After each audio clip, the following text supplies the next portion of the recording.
Here we are. All right, guys. So we're jumping right into spoilers. We're so pressed for time. Like I'm literally about to be on the plane. So we're just gonna record our thoughts right now. Okay, we're going spoiler filled. I just got my third screening. This is my boy Dominic. What's going on? All right, my cousin Dominic. What's going on? Best friend. He's gonna be reviewing the movie with me as we Uber. But so I seen it for a third time. You saw it for the first time. I love the movie. Okay, I'm gonna say right off the bat, I think it's a masterpiece. Like I think it's a 10 out of 10 film. I agree. I think it might even be like The best superhero movie I've seen ever. The best superhero film Fresh thoughts. ever made. Yeah, fresh thoughts. It's gotta be. It's the best superhero movie ever. You would agree? Best one ever made. You know what else I agree on? I agree with Thanos. You agree with Thanos? Because it hit me. It hit me right here and it hit me right here. Because, you know, you're talking about sacrifice and stuff, doing a hard thing to get what he really wanted. Yeah. That's real shit. Like, that's real life shit.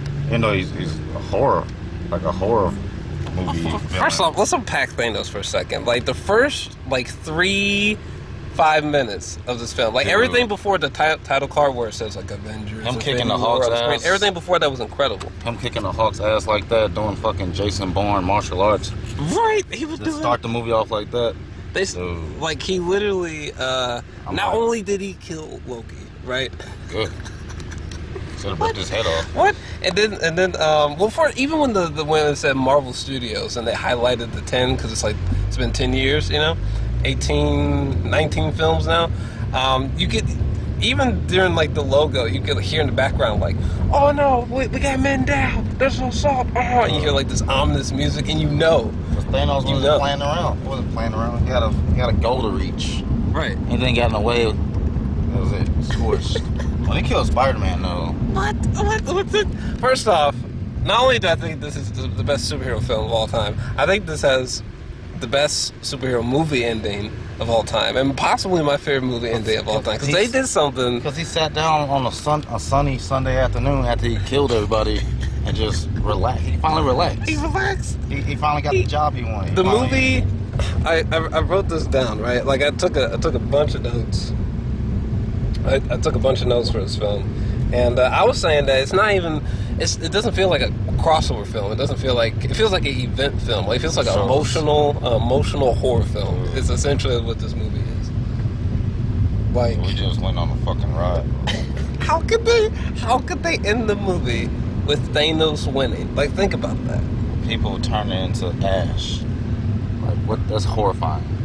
Like, turning into ash whilst trying to help each other up. Amazing. What's with a T on the end?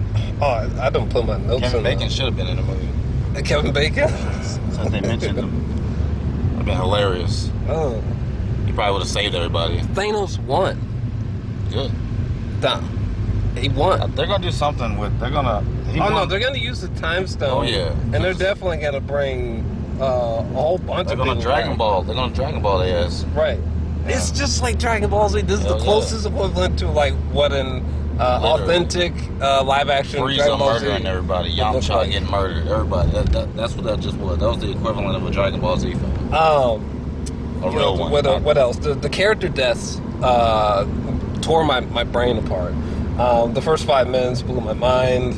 I thought that the scale, just like the sense of a grand scale, the sense of awe or wonderment, every time we go to a new planet, like when Thanos and Gamora went to that Boromir planet or whatever. Yeah. That was one of my favorite scenes. That was like they went to Paradise Lost or some shit. Right.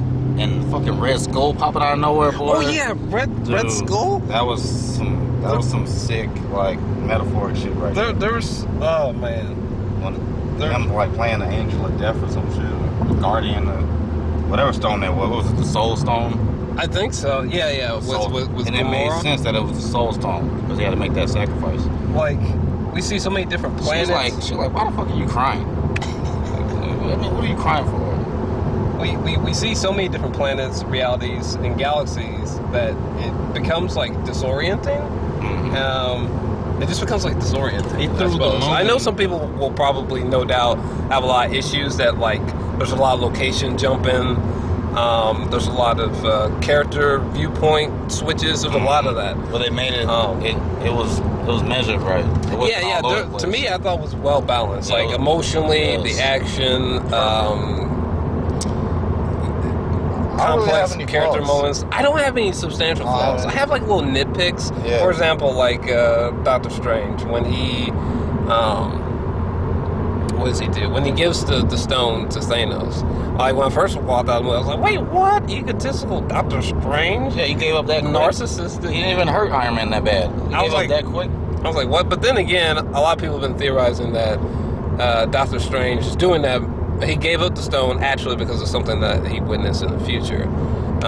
Exactly. So that is true. He did say he saw something, so it kind of made him more confident to do it. Yeah, like if I didn't have any substantial flaws, but there were definitely like moments. I had little nitpicky moments. I was like, I don't know if Doctor Strange would make that choice. Like I don't know that I thought that where we last left. Based on where we last left off, I didn't realize that Gamora and Nebula were so close.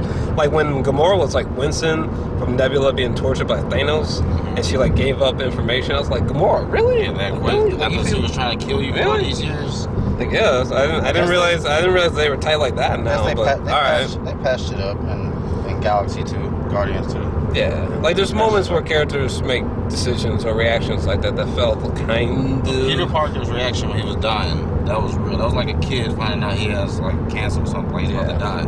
That was some real But shit. if you're one of those people who are like, Trell, Doctor Strange did this, he would never do this, especially based on the comics. If the Hulk, he did this, but he shouldn't have done that. Hey, I didn't personally feel that way. There were definitely character decisions or reactions that I thought were kind of like, it seems kind of out of character for that person. But it wasn't anything like, it wasn't that bad. I wasn't overwhelmed. His triumphs over my first favorite, one of my first favorite superhero movies, which was Man of Steel, because of the action. Man of Steel was your favorite the action in that, like, it compares to Dragon Ball Z, like, film-wise, like, cinematic-wise. It's like cinematic Dragon Ball Z. Yeah, this movie triumphed over that, doing that, in that aspect of it.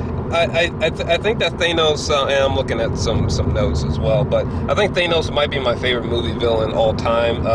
And yes, that does replace Heath Ledger's Joker, which is bending my mind. For me too, because Thanos was got like it. He was I like got him. He was like John Milton's like Satan, like Paradise, like the way that Satan is in the Paradise Lost. That's what Thanos is like. It made sense. It wasn't irrational. It was like Negan. How Negan's not irrational. Yeah, he kind of was like Negan in a way. I got why he was doing it. I didn't agree with it, but I was like, okay, I understand you trying to get your shit done. The way that he saw,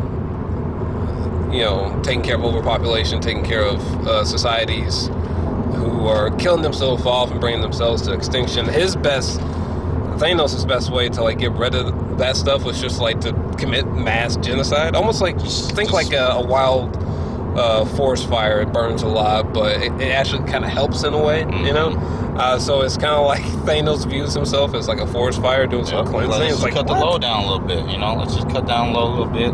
But like you kind of like understand him in a way. Like when you see that flashback with him and Gamora and Gamora's favorite scenes. I mean, that was one of my favorite scenes. Yeah, Gamora was a little kid, and like there's that moment where like his hand was big and her little hand like wrapped around one of his fingers. And when she went to turn and look at them get massacred, he was like, nah, let me shield you from that. Right. We kind of shielded you from that. Right. That was an awesome scene. What? Like, because it made him complicated. Because it showed like he wants to conquer people. He wants people to be enslaved to him, but like he has like compassion. I guess. He got compassion because even before he threw Gamora off of that and killed her, like he cried for her. Threw her ass out there like an old hamburger. He was That's how he tossed her off the cliff. Oh, wait, hold on a second. Anyways, yeah, we're pressed for time, people. But what were we just talking about? Thanos? Yep. Or just how complex he is. He's layered. And Josh Brolin, like from the voice, okay. It's like you can see Josh Brolin through the CGI, which sometimes, I mean, there were definitely that's another nitpick. There were definitely moments. Like my flaws, some of them are kind of nitpicky, but some characters' decisions and reactions I thought were like, Another thing is that there were certain shots of Thanos where I was like, you could tell the CGI, the texture was kind of smudgy. You could just tell it was fake. But then there were shots like, goodness, like there were shots of Thanos and when he woke up with the Boromir or in Wakanda, him in sunlight, and there's just certain shots where you're just like the texture, his lips, his skin, it looks so real. Like whoever that chick was, who was on his side, I forgot her name. Oh yeah, there's the Black Order arrives. These people right here, the Black Order arrives. I thought that this character from the Black Order was great. This guy who just floats and does like simple hand movements. That little creepy skinny guy was great. I like the guy. I thought the Black Order was. I thought they were going to do the obvious thing and make the Black Order like, Thanos' henchmen, some boring nobody. But no, they were all interesting. They were all memorable. They didn't have that much dialogue. They were kind of creepy in a way, but they weren't cheesy or anything. I didn't like roll my eyes. Like I thought they were used for I would have henchmen. been pissing my pants if I had to fight them. I would have been scared as fuck. They have the best MCU villain. Okay, and then they they took care of the villain problem because Marvel usually has weak villains. They solved that issue. Hell yeah. I'm starting to get fatigued when we see a bunch of main good guys versus like a bunch of nobodies. For example, like when those locusts, those insect creatures come, right? The Outriders. I think these creatures arrive. They're like a swarm. But I loved how instead of just doing the stereotypical like, oh yeah, we're about to fight a million CGI faceless nobodies. What was cool was that they made the creatures kind of like insect-like, and it almost felt like a battle at Helm's Deep in a superhero movie. They were like zombies. Yeah, like zombies. Pushing themselves to that force field, killing themselves. Like 28 days later. Which the battle at Wakanda, like that, it was like a superhero version of the Helm's Deep battle from Lord of the Rings: The Two Towers from Peter Jackson. Man. Like especially when they upped the frame rate and everybody's like fighting on the field and they opened the gate. It made sense. Like, you know how it'd be like choppy on some movies like that, and scenes like that. Following the action.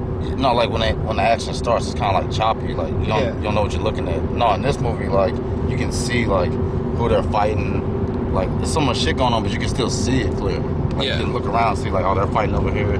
You got fucking Black Panther flipping over Captain America as he does a roll. I know. Oh my God! When it shows them this image right here, when you see them all running to these creatures, and you see Captain America and Black Panther running side by side, going like 50 miles per hour. Man, it's just like little things like that made me freak out. I was feeling some moment. That's why I like Thanos. I was feeling.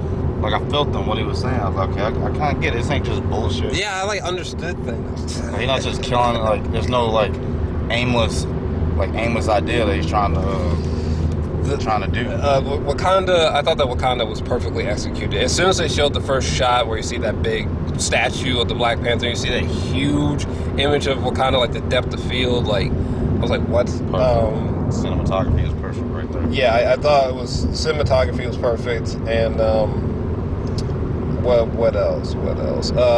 Every character has a moment to shine, and I thought that the dialogue was well thought out and executed. Like all the character interactions, seeing Thor land in Wakanda, and Rocket Raccoon jumps off Thor's shoulder, and just like Thor. Like I never really been a fan of Thor.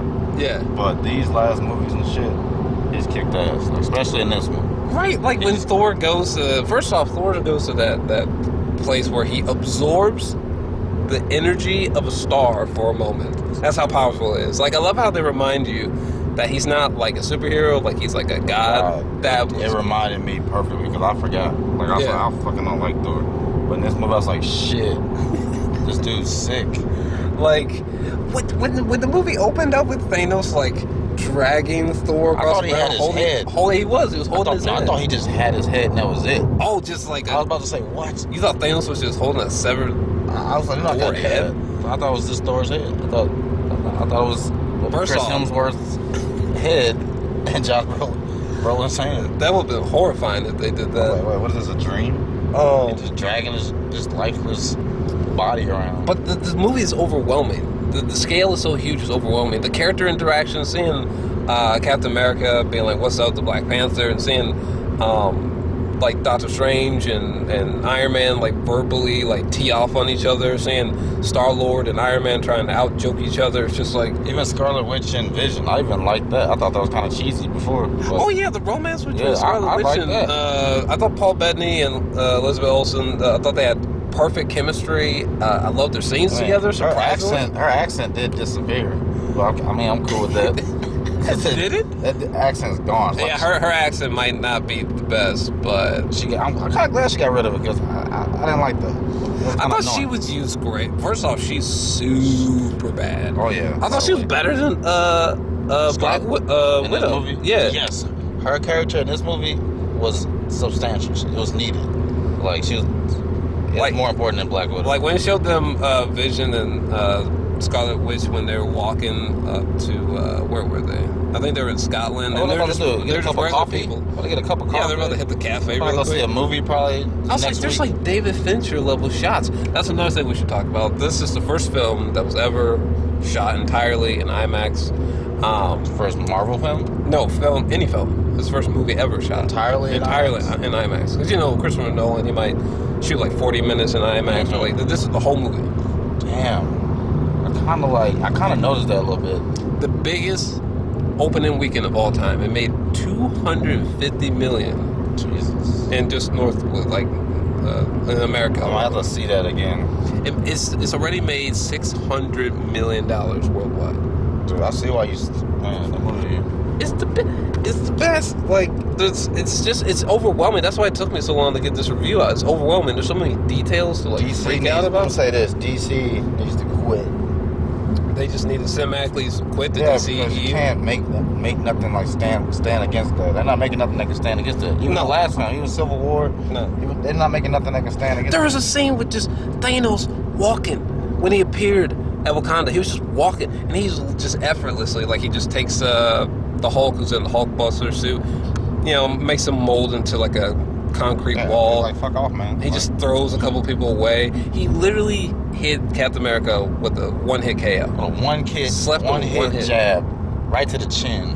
That shot of Captain America where like he's like holding Thanos' fist and he's like screaming at him, like just goosebumps. Dude, when Iron Man got stabbed in the side of the gut. Oh, when Iron Man got stabbed? Dude, I felt so bad for that man because they had it. They had the gauntlet. I can almost feel a moment like that happening.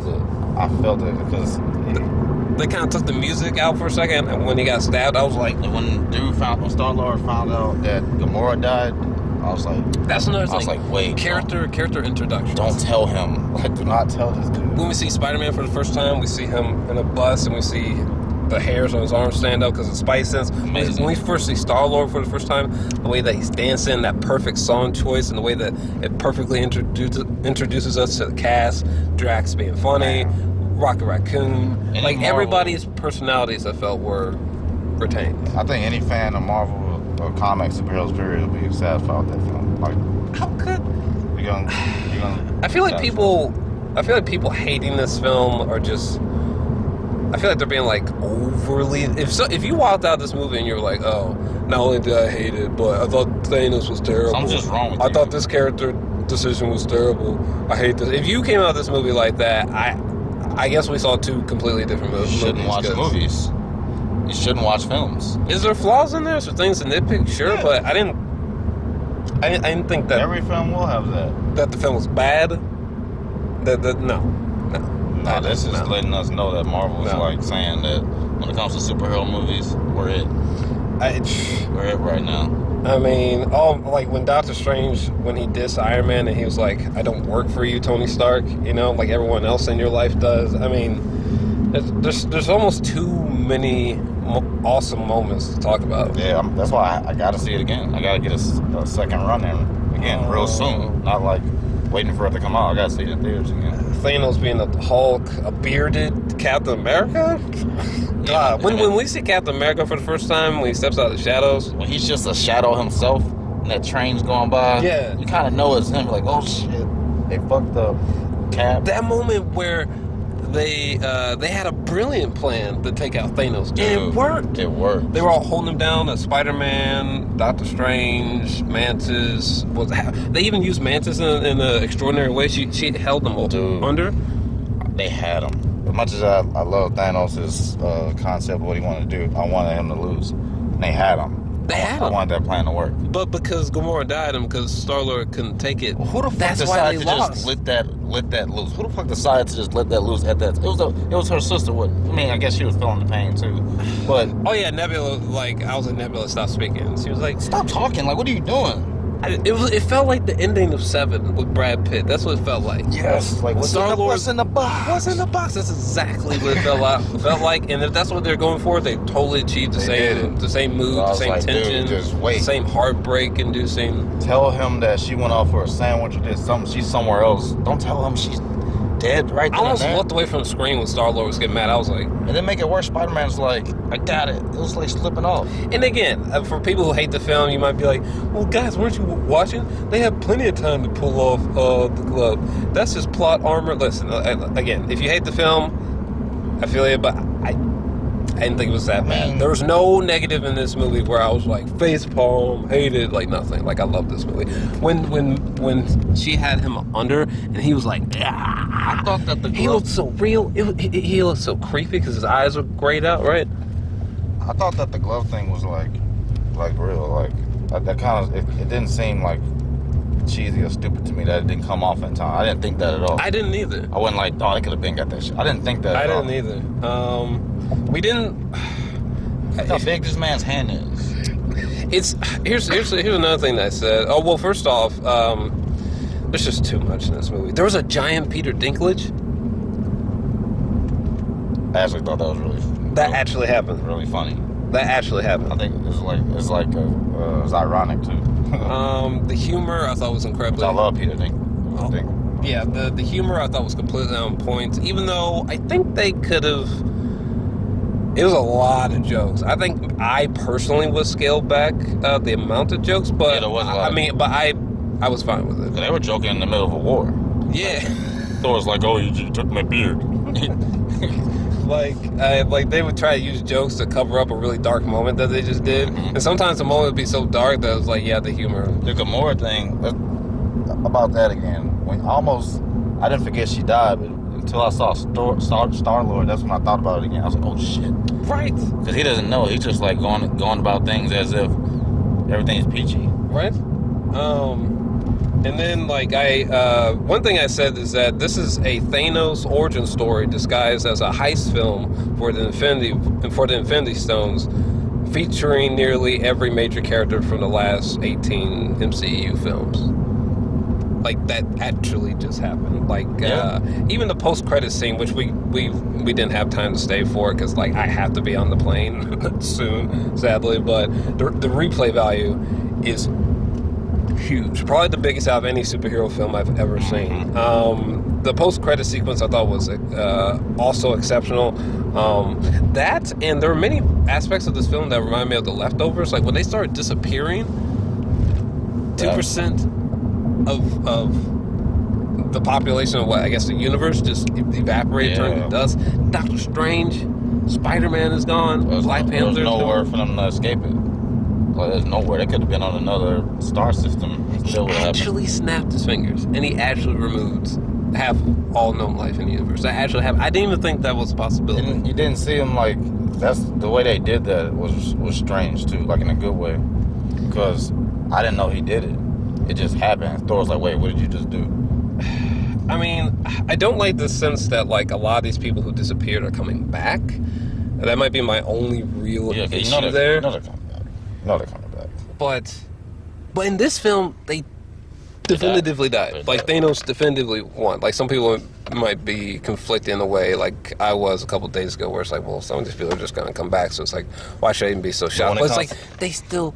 When it comes to this film, they still ended the movie with Thanos winning. Yeah, this film by itself, standing alone, that's horror. That's a horrifying ending. That's like season 8 of Walking Dead. Well, even season 7. I mean, Negan in a way is sort of like won. That's like saying that like somebody came to the U.S. and we're like, nah, there's no way they're gonna take over us, and they did, like real easy. I mean, it's not a traditional, predictable superhero film. It's that dollhouse is in that backyard. The one we were just talking about. That used to be in my house. Was it? Yes, the Zach one. Off subject. It's an emotional horror film with a game changer ending.